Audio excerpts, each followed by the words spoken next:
Everything about it was just amazing. Welcome back, travel fans. I'm Morgan from the very unofficial travel guides, and it's time for another Sunday story time, and it's another Sunday story time on tour. Oh, what's happening? I hope that was the maid. As I was saying, it's time for another Sunday story time on tour because I'm not here in front of the red sofa.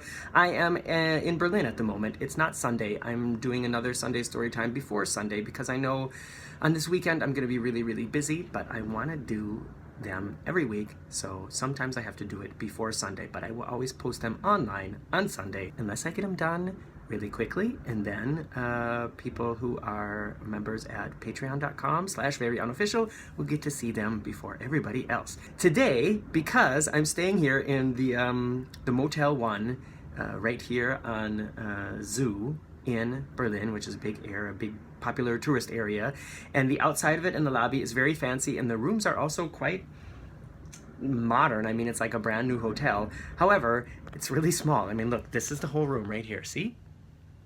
Here's the room. That's it. Yeah, as I was saying on Instagram and on Facebook, that my inside cabin on the Harmony of the Seas was bigger than this, and this is a hotel room. What I wanted to tell you about today is I wanted to tell you the fanciest hotel or hotels that I've ever stayed in.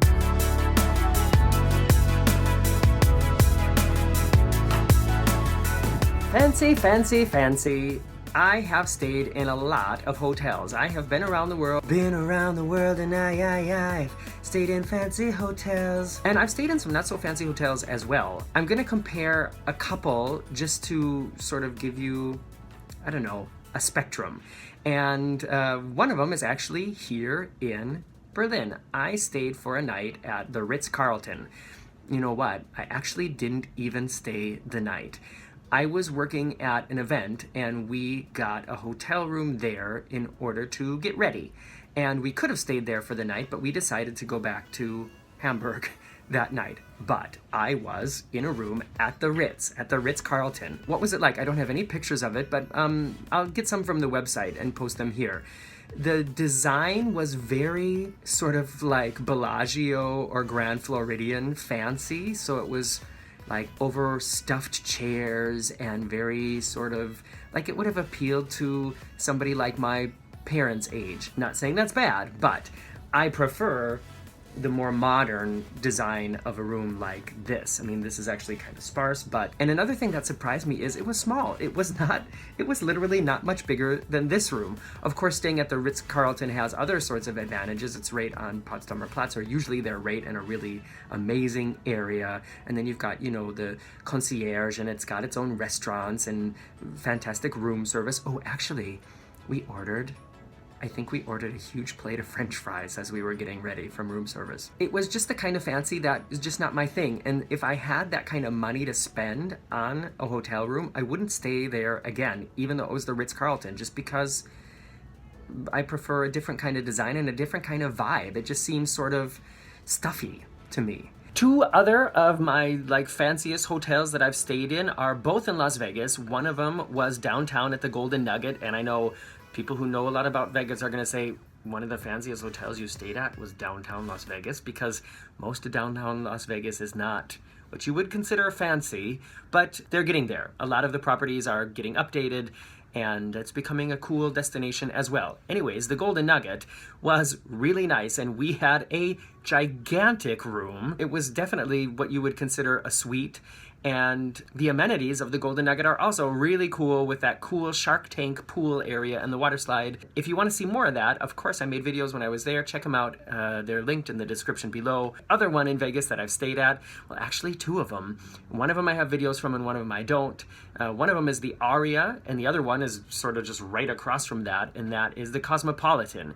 Both really fancy, very modernly designed, and that's sort of what I dig, you know, like if I'm gonna be spending that kind of money on a higher level hotel, then I'm not looking for Mary Poppins. I'm looking for like, I don't know, I can't think of the right word to describe it, but just really modern and different, like fancier and different than I have at home in my apartment. Like I said, I didn't make any videos in the Aria. Well, I actually did. I made a short film there, but that's not on my YouTube channel. And the thing I liked about the Aria is every room had floor to window ceilings, like the whole entire wall was one window.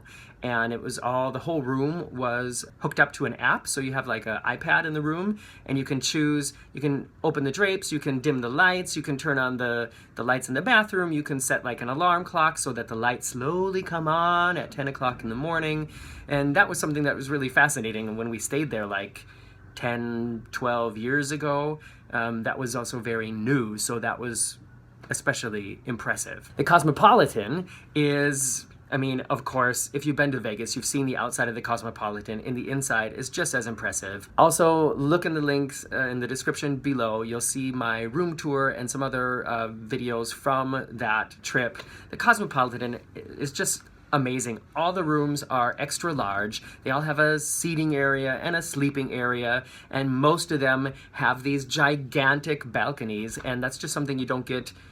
I really don't think you get that anywhere else in Vegas, do you? How many Vegas hotels have balconies? I don't know. The Cosmopolitan is the only one I've stayed in. All right, coming now to what I would consider the altogether fancy schmanciest hotel that I've stayed in, and that is Atlantis in Dubai. This is, you know, a legendary property, Atlantis. If you're a cruise fan, then I'm sure you've seen Atlantis in Nassau, whether from the outside or you've been on the ground, so you know kind of what to expect. And Atlantis in Dubai was fantastic. There was, I want to say, there was like nothing about it that was disappointing. Everything about it was fantastic.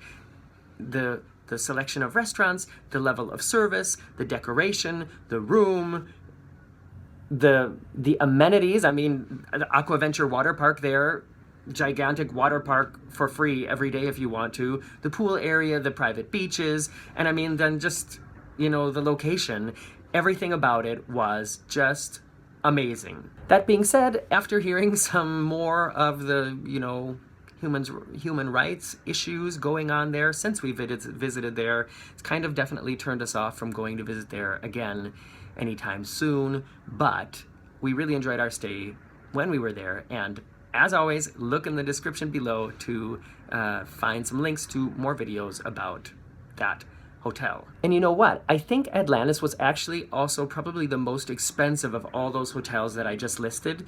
The Vegas properties are all kind of the same price category, and I gotta switch my hand. I'm holding my camera on the window, and actually it's kind of crooked, isn't it? I'm sorry if it's been crooked this last few minutes. And I think that Atlantis was definitely the most expensive of the ones that I paid for. The Ritz-Carlton was probably the most expensive of all of them, but I didn't pay for that. It was booked for us, so don't really know how much that cost, but I'm pretty sure the Ritz-Carlton is a very expensive property. What would you consider the most fancy or just like the highest class hotel that you've stayed in, and was it so good that you'd stay there again? Did you think it was worth the money? Atlantis was definitely worth the money. I would recommend it to anybody who's, you know, cool with visiting a country with that kind of, you know, human rights policy. But maybe, I don't know, maybe the more people who go and, you know, show that different ways of life are actually okay, maybe that'll somehow help.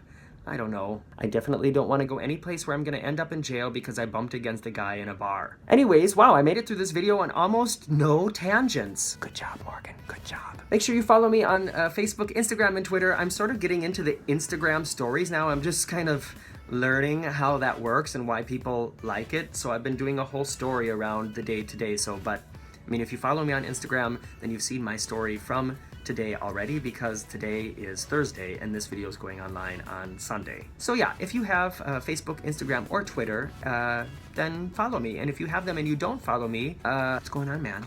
Huh? You got a problem? Just follow me. It's not that big of a deal. All the cool kids follow me. You won't get hooked if you just follow me once. I promise I won't tell your parents. Okay, getting kind of weird. See you next week.